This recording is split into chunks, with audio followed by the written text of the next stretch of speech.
तो स्टार्ट करते हैं। तो कहाँ तक पढ़ाए थे बाबू?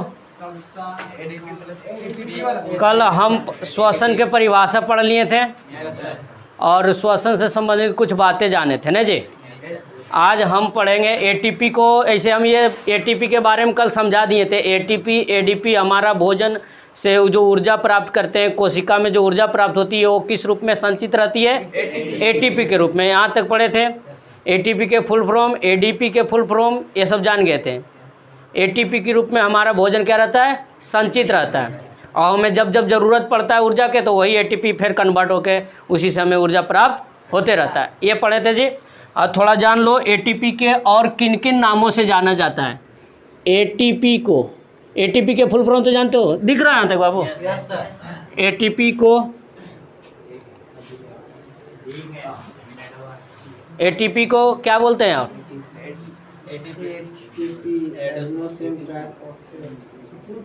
नहीं, एटीपी का फुल फॉर्म नहीं एडिनोसिन ट्राइफॉस्फेट हुआ जी। एटीपी को और क्या एक बोलते हैं? Energy currency. क्या बोलते हैं? या बोलेंगे ऊर्जा मुद्रा। क्या बोलते हैं? एटीपी को और क्या बोलते हैं बाबू? ऊर्जा मुद्रा। ऊर्जा मुद्रा या मुद्रा न लिख के और जानते हो क्या लिख देता है? नहीं जी, मुर्दा नहीं, ऊर्जा सिक्का या इसी को, हालांकि ज़्यादा परिचित है ऊर्जा मुद्रा। ऐसे बुक में एक ऑब्जेक्टिव क्वेश्चन में ये भी लिखा हुआ था ऊर्जा की करेंसी। ऊर्जा की करेंसी मतलब सिक्का ही हुआ जी, ऊर्जा की करेंसी। ठीक है जी, ये नाम से भी आ सकता है, लेकिन ज़्यादा हमें क्या, एटीपी को क्या बोलते हैं? ऊर्जा मुद्रा भी कहते हैं। वो एटीपी को क्या कहते हैं? ऊर्जा मुद्रा भी कहते हैं। ऊर्जा सिक्का भी बोल सकते हैं, ऊर्जा करेंसी भी बोल सकते हैं। ठीक है, या कोशिका का दलाल भी कहते हैं इसी।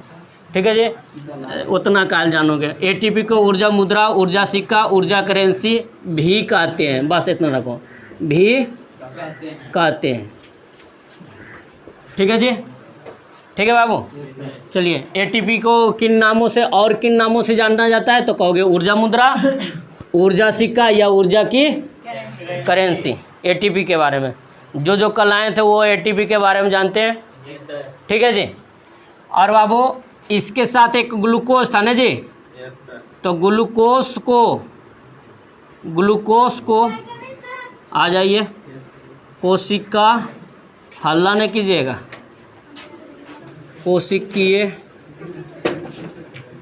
ईंधन, ग्लूकोज को कोशिकीय ईंधन भी कहते हैं। हल्ला नहीं बाबू, वीडियो बन रहा। ग्लूकोज को और क्या बोलते हैं? कोशिकीय ईंधन भी कहते हैं। जिस प्रकार गाड़ी को ईंधन की ज़रूरत पड़ती है, फ्यूल की आवश्यकता पड़ती है, इसीलिए हम लोग को जो ऊर्जा प्राप्त होता है एक तरह से ग्लूकोज से होता है। तो ग्लूकोज से को ही क्या कहते हैं? कोशिकीय ईंधन कहते हैं। ग्लूकोज को कोशिकीय ईंधन बोलते हैं। एटीपी को ऊर्जा मुद्रा या ऊर्जा सिक्का या ऊर्जा की करेंसी या कोशिका के दलाल कहते हैं। ठीक है जी। इन नामों से किसको जानते हैं? एटीपी को। तो किसको उपनाम, जैसे सबका उपनाम दिया जाता है, उसी प्रकार किसका उपनाम है? एटीपी को और किन नामों से जाना जाएगा? ग्लूकोज को और किस रूप में हम जानते हैं? तो ग्लूकोज को कोशिकीय ईंधन के रूप में जानते हैं। ठीक है, अब देखिए। अच्छा ये बाबू, ये एटीपी से जो ऊर्जा प्राप्त होता है, एटीपी का निर्माण कहाँ होता है मुख्य रूप से? तो माइटोकॉन्ड्रिया में। ये है माइटोकॉन्ड्रिया की आकृति है, ये माइटोकॉन्ड्रिया है। तो एटीपी का निर्माण कहाँ होता है? माइटोकॉन्ड्रिया में होता था। तो जहाँ पर किसी चीज़ का ऊर्जा का निर्माण होता है तो ऊर्जा का घर है, ऊर्जा का। तो माइटोकॉन्ड्रिया को कहा जाता है ऊर्जा गृह। क्या बोला जाता है? या ऊर्जा घर या power house of the cell. ठीक है जी। चूंकि ऊर्जा का निर्माण कहाँ होता है? ऊर्जा, एटीपी के रूप में ऊर्जा का निर्माण कहाँ होता है? माइटोकॉन्ड्रिया में। इसलिए माइटोकॉन्ड्रिया को जिस जगह होता है उस जगह को क्या कहा जाता है? उस घर को क्या कहा जाता है? ऊर्जा गृह, power house of the cell. ठीक है। तो चूंकि न लिखना माइटोकॉन्ड्रिया को माइटोकॉन्ड्रिया को ऊर्जा गृह, क्या जी? अच्छा, गृह और घर एक होता है बाबू, ऊर्जा गृह, या इसी को इंग्लिश में बोलेंगे power house of cell, power house of cell भी कहते हैं। क्योंकि क्यों कहते हैं क्योंकि ऊर्जा का क्योंकि यहाँ ही ऊर्जा का निर्माण होता है, जैसे निर्माण होता है। लिख लिए इन बातों को, लिख लिए जी? Yes sir. समझ में आया बाबू? अब हम पढ़ेंगे श्वसन के प्रकार। क्या पढ़ेंगे? श्वसन के, यहाँ तक समझ गया? बोलो रे, यहाँ तक समझ गया बाबू? मिटा दें? ये वाला मिटाते हैं, फिगर से क्या मतलब? लिखिएगा श्वसन के प्रकार, हेडिंग डालिएगा श्वसन के प्रकार। तो सुनो, श्वसन कई प्रकार के? तो श्वसन दो प्रकार के। श्वसन कई प्रकार के? दो प्रकार के। एक होता है मेरा वायवीय श्वसन, लिखते जाना बाबू, वायवीय श्वसन। क्या होता है? वायवीय श्वसन। वायवीय श्वसन, वायवीय श्वसन को और एक नाम से जाना जाता है ऑक्सीश्वसन। क्या बोलते हैं? ऑक्सीश्वसन। और इसको हम बोलेंगे अवायवीय श्वसन। अवायवीय श्वसन, अवायवीय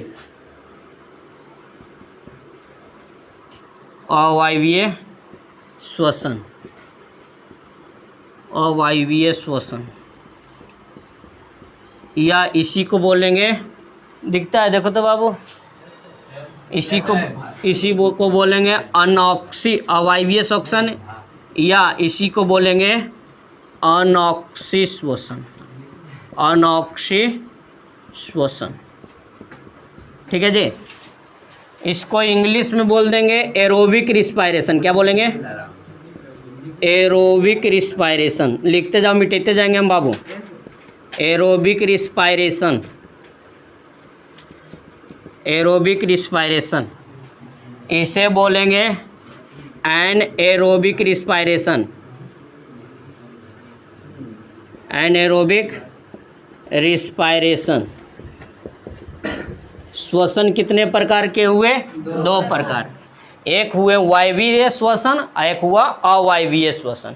अवायवीय श्वसन को ही एक और नाम से जाना जाता है ऑक्सी श्वसन। अवायवीय श्वसन को ही बोलते हैं अनॉक्सी श्वसन।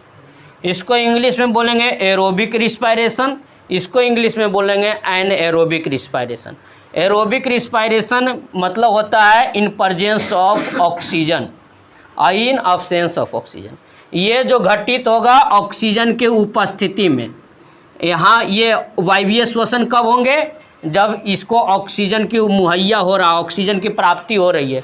तो जो श्वसन ऑक्सीजन की उपस्थिति में संपन्न होंगे उसको कहेंगे वायवीय श्वसन। जो ऑक्सीजन के अब्सेंट मतलब बिना ऑक्सीजने के श्वसन की क्रिया हो जाएंगे उसे बोलेंगे अवायवीय श्वसन।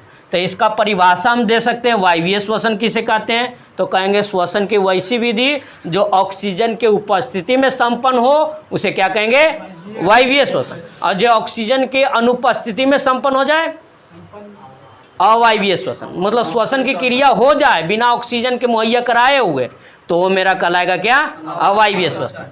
अवायवीय श्वसन या अनॉक्सी। अ मतलब ही होता है क्या जी? नहीं। अ मतलब नहीं। और जब वायु के बिना उपस्थिति में, और वायवीय मतलब वायु की उपस्थिति में, वायु बोले तो ऑक्सीजन। ठीक है जी।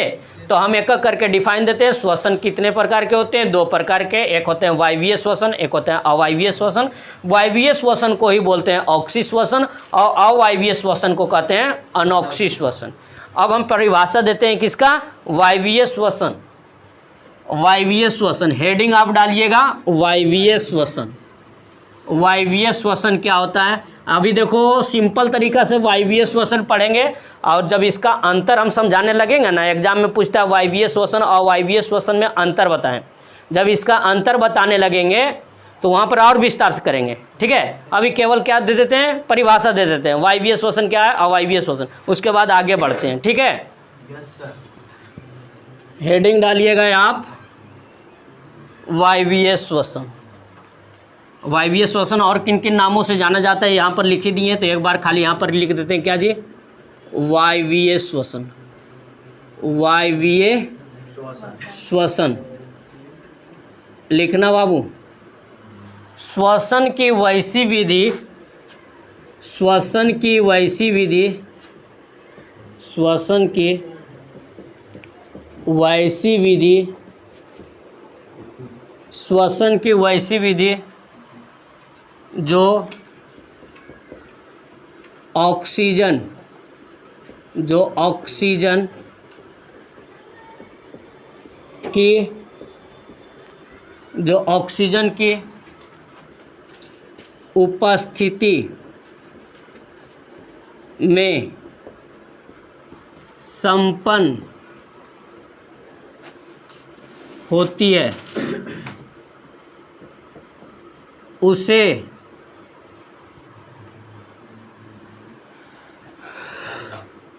संपन्न होती है, उसे वायवीय श्वसन, वायवीय श्वसन कहते हैं। जो ऑक्सीजन की उपस्थिति में संपन्न होगा उसे क्या कहेंगे, वायवीय श्वसन। हम लोग में श्वसन कैसी विधि होती है, ऑक्सीजन की उपस्थिति में श्वसन की क्रिया होती है, वायवीय श्वसन। अभी हम सिंपल परिभाषा दे रहे हैं, आगे चल के जब इसका अंतर समझाएंगे ना तो विस्तार से समझाएंगे, कहाँ पर वायवीय श्वसन होगा, कहाँ पर अवायवीय श्वसन होगा, अवायवीय श्वसन होगा तो क्या क्या बनेंगे, ये सारे बात हम आगे विस्तार से पढ़ाएंगे। अभी केवल क्या बता रहे हैं, वायवीय और वायवीय श्वसन का परिभाषा दे रहे हैं, समझे जी। और इसके जब भी अंतर बताने लगेंगे तो वहाँ पर इसका विस्तार करेंगे, ठीक है बाबू। तो अगला लिखिएगा अवायवीय श्वसन। अवायवीय श्वसन,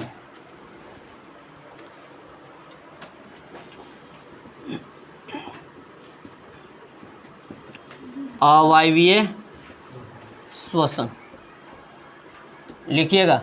और जो नहीं लिख पा रहे हैं, जिनका छूट जा रहा है, जाके लिख ले। हाँ, श्वसन की वैसी विधि, श्वसन की वैसी विधि जो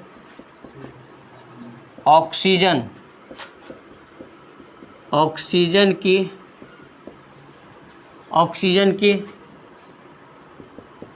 अनुपस्थिति में संपन्न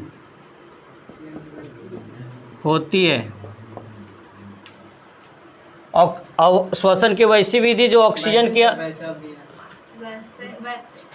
अच्छा वैसे या वैसे रहना तो नहीं यार, कोई दिक्कत नहीं। जो ऑक्सीजन की अनुपस्थिति में संपन्न होती है उसे, उसे अवायवीय श्वसन कहते हैं। अवायवीय श्वसन कहते हैं, अवायवीय श्वसन कहते हैं। आगे चल के समझाएंगे कि इसमें अवायवीय श्वसन होता है, इस स्टार में अवायवीय श्वसन हो जाता है। कभी कभी हमारे शरीर में भी अवायवीय श्वसन हो जाता है जब ज़्यादा व्यायाम एक्सरसाइज करते हैं, उसके कारण ऐठन उठन क्राइम पुरम पाया जाता है हमारे शरीर में। वो आगे चल के समझाने वाले हैं, ठीक है। अभी इसको गोली मारो, लिख लिए बाबू। अब देखो श्वसन पथ पढ़ेंगे, श्वसन के पथ। यहाँ तक मिटा दूँ, लिख लो जल्दी, लिखो लिखो। यहाँ तक समझ में आया बाबू। जो ऑक्सीजन की उपस्थिति, जी ऑक्सीजन के साथ श्वसन की क्रिया होगा तो वायवीय, जो बिना ऑक्सीजनेक हो जाएगा वो अवायवीय। श्वसन पथ, हेडिंग डालिएगा श्वसन पथ, या लिखिएगा श्वसन के चरण। श्वसन पथ या श्वसन के,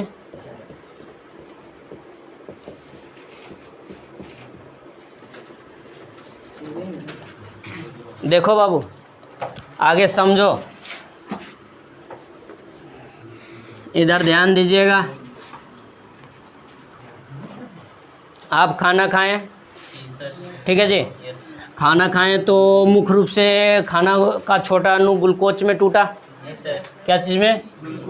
तो यहाँ देखो जैसे जैसे हम ड्रा खींच रहे हैं वैसे वैसे समझते जाना। ग्लूकोज के रूप में भोजन है, छोटे अणु है। बताओ ग्लूकोज में कितने कार्बन है? 6 गो। ग्लूकोज के अणु, एक ग्लूकोज के एक अणु में कितने कार्बन होते हैं? 6 कार्बन। देखो इसका फॉर्मूला है C6H12O6। कितना कार्बन है? 6 कार्बन वाले हैं जे, 6 कार्बन है। तो देखो ग्लूकोज जब हमारे, देखो इधर फिगर देखिएगा, समझते जाइएगा। यहाँ पर ड्रा करेंगे, यहाँ पर समझा रहे हैं, ठीक है। ये मेरा केंद्रक है और ये मेरा क्या है जी? कोशिका द्रव है। क्या है? कोशिका। ये जो संरचना है ये मेरा है कोशिका द्रव, कोशिका द्रव है। कोई दिक्कत? कोई दिक्कत नहीं। अब इधर देखो हमारा ये आया हुआ है, मान लिया जाए छोटा छोटा कण ग्लूकोज आया हुआ है। क्या आया हुआ है?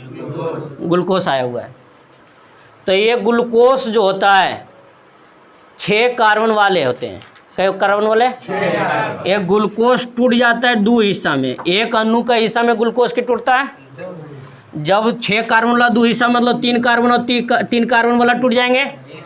जब 3 कार्बन और 3 कार्बन में टूटते हैं तो ये ग्लूकोज न रह के इसका नाम बोल दिया जाता है पाइरूवेट। क्या बोला जाता है? तो ग्लूकोज क्या चीज़ में बदलता है? मतलब ग्लूकोज कई कार्बन वाले हैं? 6 कार्बन वाले। ग्लूकोज कई कार्बन वाले हैं? 6 कार्बन। और ये ग्लूकोज टूटकर क्या चीज़ में कन्वर्ट हो जाते हैं? पाइरूवेट में। तो ग्लूकोज में 6 कार्बन, तो कई गो पाइरूवेट बनेंगे? 2 गो। 3 कार्बन वाले, तो हम एक ही पाइरूवेट लिखते हैं। ग्लूकोज क्या चीज़ में टूटा? पाइरूवेट में। ग्लूकोज क्या चीज़ में टूटा? पाइरूवेट में। अच्छा, ग्लूकोज कई कार्बन वाले थे?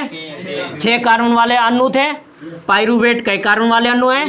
3 कार्बन वाले। 3 कार्बन। यहाँ कई ग्लूकोज के अणु हैं? एक अणु की हम चर्चा कर रहे हैं। हालांकि बहुत सारे अणु हैं, लेकिन हम चर्चा केवल एक अणु से हम अध्ययन कर रहे हैं।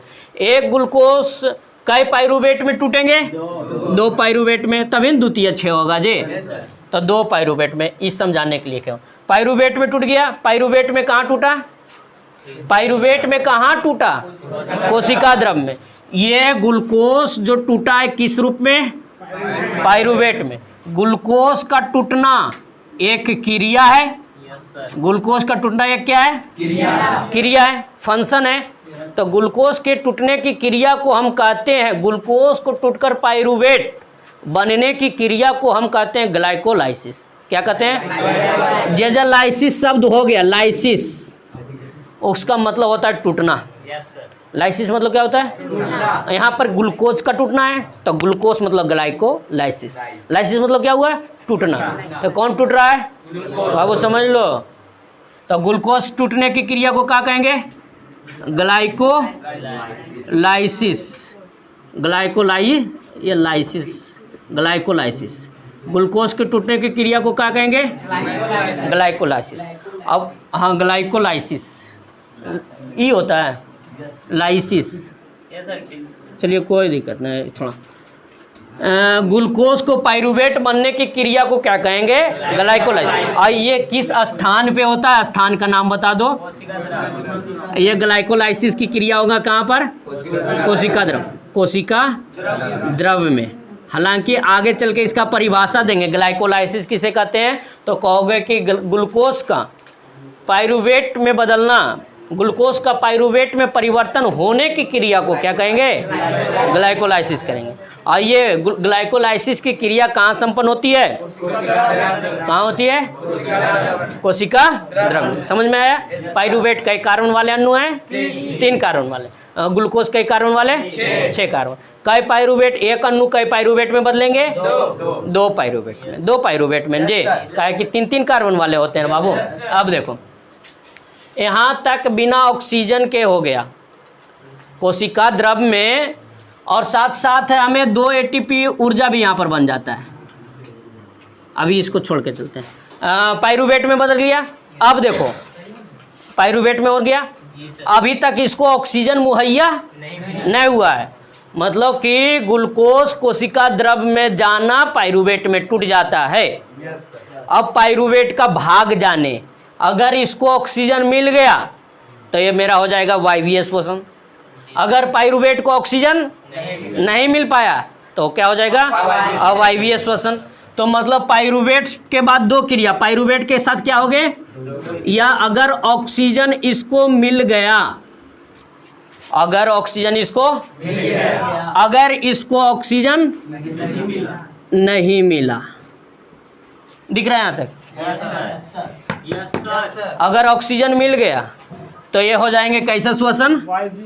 वायवीय श्वसन। ऑक्सीजन मिल गया तो क्या हो जाएंगे? वायवीय श्वसन। मतलब श्वसन आगू ग्लूकोज क्या चीज में टूटता है? पाइरुवेट। पाइरुवेट में बदलने की क्रिया क्या कहलाएगी? ग्लाइकोलाइसिस। एक किस स्थान पे होंगे? कोशिका द्रव्य में। उसके बाद पाइरुवेट का भाग जाने, अगर जब इसको ऑक्सीजन मिल गया, ऑक्सीजन मिल गया तो क्या हो जाएगा? वायवीय श्वसन। अगर ऑक्सीजन नहीं मिला तो क्या हो जाएगा? अवायवीय श्वसन। अवायवीय श्वसन। समझे बाबू? अवायवीय श्वसन और वायवीय श्वसन। अब देखो, अवायवीय श्वसन में भी दो कहानी है। अवायवीय श्वसन में कभी कभी हम लोग में कैसा श्वसन होता है? वायवीय श्वसन। हम लोग में कैसा श्वसन होता है? या बड़े जीव जंतु में भी कैसा श्वसन होता है? अवायवीय श्वसन की कहानी चलती है छोटे छोटे जीव जंतु, एक कोशिकीय जीवार के साथ चलती है, ठीक है। बड़े जीव जंतुओं के लिए कौन सा श्वसन होगा? काहे कि बड़े जीव जंतुओं को ज़्यादा ऊर्जा की जरूरत होती है। आगे चल के समझाएंगे कि वायवीय श्वसन में हमें ज़्यादा ऊर्जा की प्राप्ति होती है और वायवीय श्वसन में हमें कम ऊर्जा की प्राप्ति होती है। तो हम लोग बड़े जीव जंतु हैं तो हम लोग की ज़्यादा ऊर्जा की। अच्छा एक बात बताओ, पेड़ पौधों की ज़्यादा ऊर्जा की जरूरत है कि हम लोग को? ये तो कंफ्यूज है, कितना पेड़ पौधा बोल रहा है। तुम भैया सुबह खाया इतना, दोपहरों खाया और रातों खाएगा, तो तुम्हें ज़्यादा ज़रूरत है जी। तुम्हें पेड़ को एक जगह रहना है, हम लोग के बुलना है, देखना है, इधर उधर बहुत करना है, काम है कि नहीं? तो इसका मतलब है कि जंतुओं को ज़्यादा ऊर्जा की जरूरत पड़ती है, किसके तुलना में? पेड़ पौधों। उसी प्रकार छोटे जीवों की, एक कोशिकीय जीवों की कम ऊर्जा की जरूरत पड़ती है। अब बहुत छोटे जीवों की तो उसमें कैसा श्वसन, किसी एकदम छोटे जीव में कैसा श्वसन की क्रिया भी हो जाती है? अवायवीय श्वसन की क्रिया, ऑक्सीजन की अनुपस्थिति में। और यहाँ पर वायवीय श्वसन, ऑक्सीजन की उपस्थिति में। तो वायवीय श्वसन, अवायवीय श्वसन। तो बाबू हम लोग में कैसा श्वसन होता है? वायवीय श्वसन। लेकिन कभी कभी क्या होता है, हम लोग में भी अवायवीय श्वसन हो जाता है। हम लोग में भी अवायवीय श्वसन हो जाएगा। तो हम लोग में अवायवीय श्वसन हो जाता है तो अवायवीय श्वसन दो गुम होगा। ईस्ट में होगा, ईस्ट नाम के एक छोटे कवक हैं। ईस्ट एक कोशिकीय जीव है, छोटे कवक हैं, ठीक है।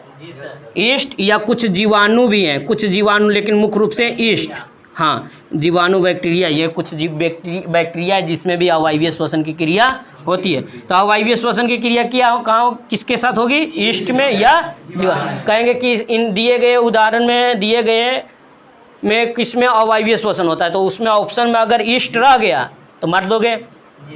ईस्ट में कैसा होगा? नहीं ईस्ट रहेगा एग्जाम्पल में, जीवाणु बहुत कम देता है, मुख्य रूप से ईस्ट में होता है, ठीक है। और हमारे शरीर के कहाँ पर होता है? तो मांसपेशियों में, मांसपेशियों में। देखो खूब क्रिकेटर लोग के देखता, मांसपेशियों के खिंचाव के कारण आज नहीं खेल पाएंगे जी सर। नहीं, जसप्रीत बुमराह के अचानक मांसपेशियों में खिंचाव आ जाने के कारण आज उनका क्या हो गया है? आज वो नहीं खेल पा रहे हैं। हो जाता है जी। कल ठीक है खेल रहा था, आज बेचारा अचानक अगर मांसपेशियों में खिंचाव आ गया तो आज नहीं खेल पाएगा ना। हो जाता है कि नहीं? तो कभी खूब बॉलिंग वॉलिंग करता है ना, तो यहाँ पर मतलब जहाँ पर ज़्यादा खिंचाव आता है, ये हो गया। तो कभी कभी लगता हत्थे नहीं उठ रहा है। रुक जाओ यार, ये तो बर्बाद कर दी। के दौरान ईस्ट में क्या चीज का निर्माण होता है? पाइरुवेट जब टूटता है तो क्या चीज का निर्माण होता है? क्या चीज बनता है? इथेनॉल। पूछ लेगा कि क्या चीज का निर्माण होता है? Ethanol plus carbon dioxide. Ethanol plus. अगर इथेनॉल नहीं लिखेगा तो इथेनॉल किसका परिवार है, क्या है, एल्कोहल का परिवार का है। इथेनॉल का फॉर्मूला हो गया C2H5, इथेनॉल का फॉर्मूला हो गया C2H5। तो इधर लिखे ना सर, नहीं नजर आ रहा, उधर लिखिए सर। ठीक है, लिखे ना इसके बगल में, नहीं नजर आ रहा। रहने दो, समझा देंगे। इथेनॉल का फॉर्मूला क्या हो गया जी, C2H5OH। ठीक है बाबू, Yes, sir. अगर फॉर्मूला पूछ लेगा तो इथेनॉल का लिख लेना इसके नीचे C2H5OH। और साथ साथ क्या बनेगा, कार्बन डाइऑक्साइड।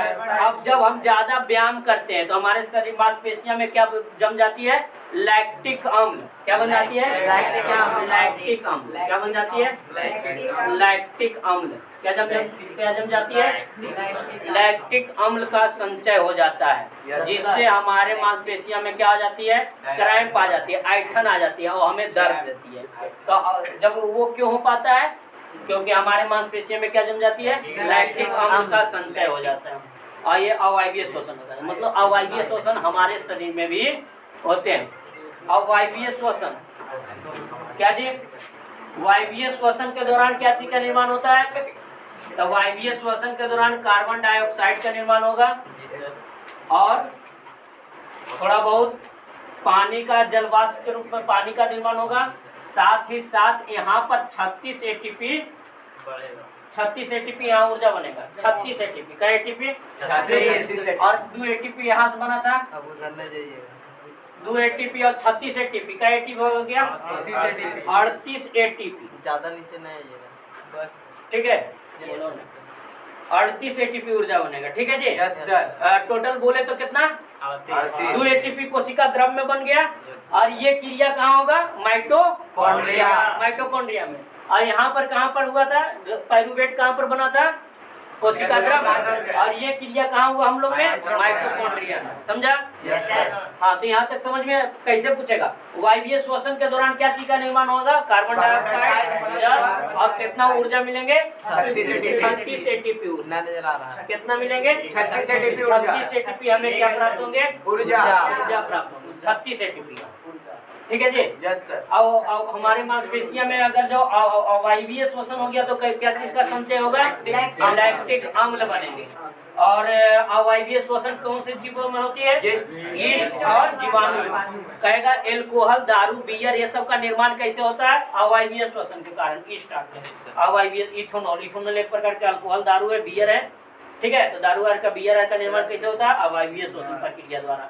और ये जो प्रक्रिया जो होता है इसको कहेंगे किण्वन प्रक्रिया। क्या कहेंगे, किण्वन प्रक्रिया। तो वो समझाएंगे किण्वन प्रक्रिया क्या होता है। यहाँ तक समझ गया बाबू, यस सर।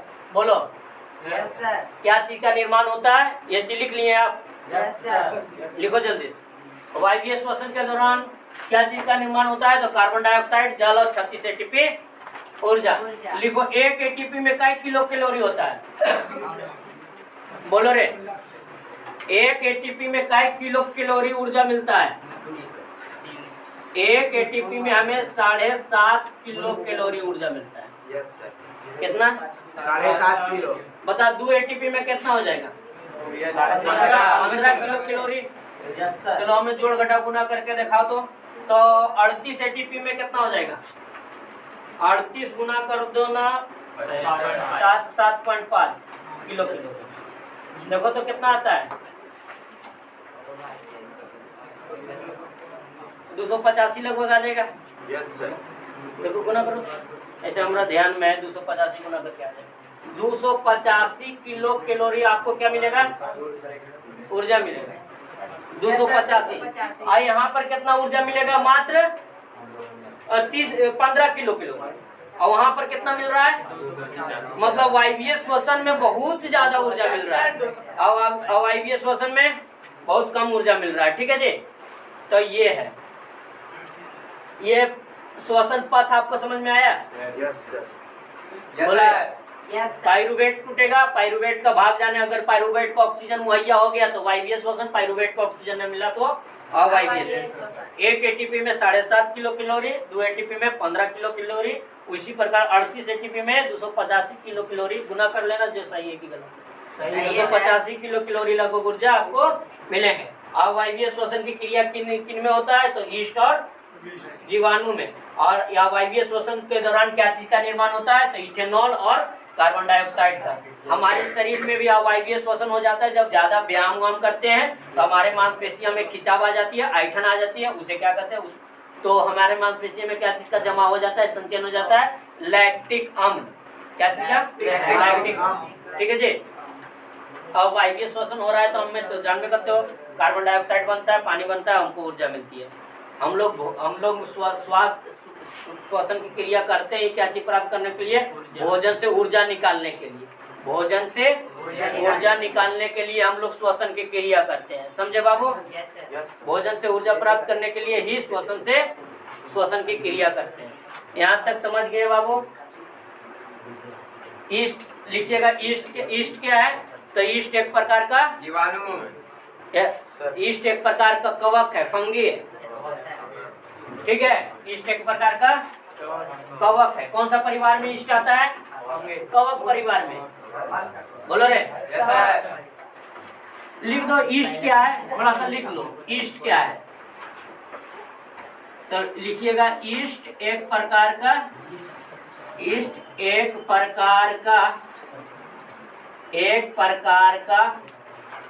एक कोशिकीय कवक है। क्या जी? कवक को इंग्लिश में क्या बोलते हैं? फंग। कवक है। ठीक है बाबू? ईस्ट क्या है? ईस्ट एक प्रकार का एक कोशिकीय कवक। बोलो ईस्ट में कैसा श्वसन होता है? ईस्ट में कैसा श्वसन होता है? तो ईस्ट में अवायवीय श्वसन होता है। ठीक है जी, ईस्ट में अवायवीय श्वसन। क्या हमारे शरीर में भी अवायवीय श्वसन होते हैं? होते हैं ना जी। हमारे मांसपेशियों में कभी कभी हो जाता है तो क्या चीज बनता है? लैक्टिक अम्ल। ठीक है, लैक्टिक अम्ल का निर्माण होता है।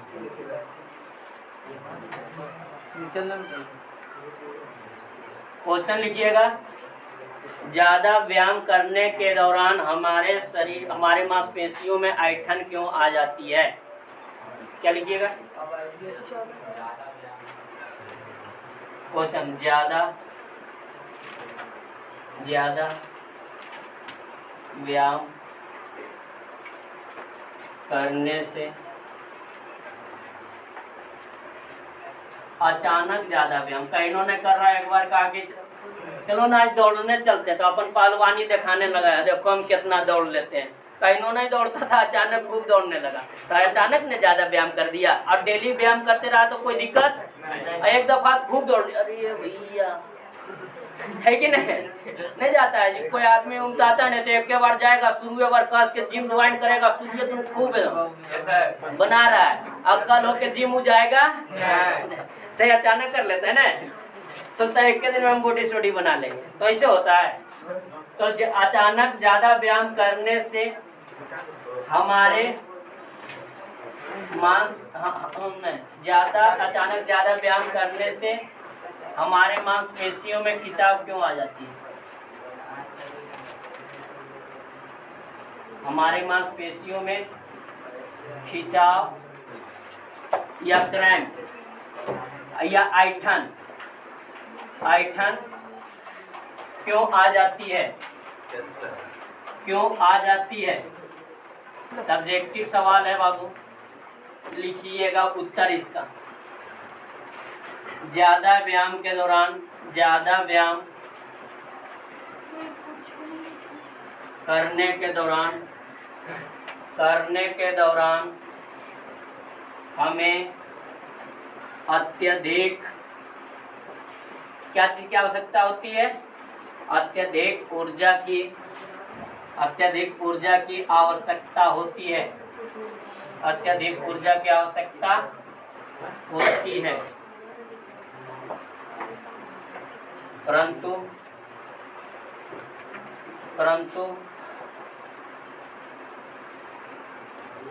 हमारे कोशिका में पर्याप्त ऑक्सीजन न पहुंचने के कारण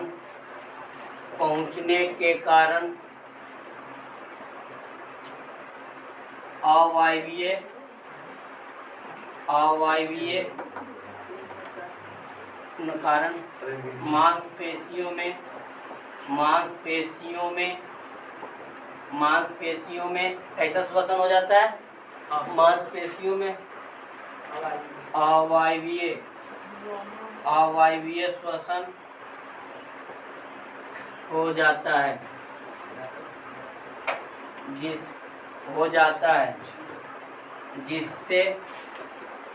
जिससे लैक्टिक अम्ल, कौन सा अम्ल जी? लैक्टिक अम्ल। जिससे लैक्टिक